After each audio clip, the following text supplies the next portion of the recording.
কি যে প্রচণ্ড গরম পড়েছিল। আর সেই গরম পড়ার পর বিকাল 4টে থেকে যখন মুষলধারে বৃষ্টি শুরু হলো, আমার মনটা এত খুশি হয়ে গেছিল।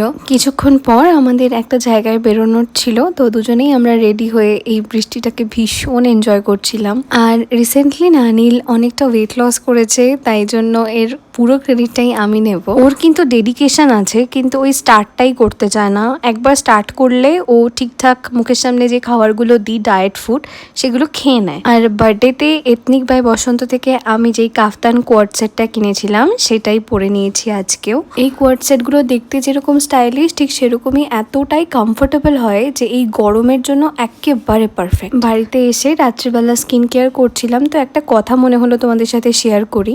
আমার রিসেন্টলি ফেশিয়ালের ভিডিওতে অনেকেই বলেছো যে একটু বেশি প্রাইস, আমরা এতটা অ্যাফোর্ড করতে পারবো না, এগুলো করার কোনো দরকার থাকে না, এমনি মেনটেন করলেই সুন্দর থাকা যায়। দেখো, যারা ন্যাচারালি সুন্দর, যাদের কিছু না করেই সুন্দর ত্বক আছে, তাদের তো করার অবভিয়াসলি দরকার নেই। কিন্তু আমার তো অনেকটাই অ্যাকনে মার্কস হয়ে গেছিলো আর জিদ্দি ছিল সেগুলো।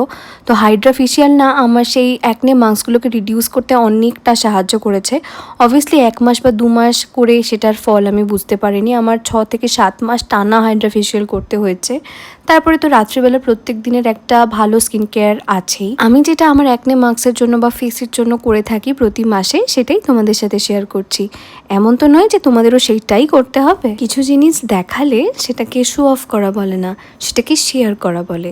তো এই স্লাইড ডিফারেন্সটা আশা করি তোমরা বুঝতে পারছো। নেক্সট ভিডিওতে দেখা হবে তাহলে। ওকে, বাই।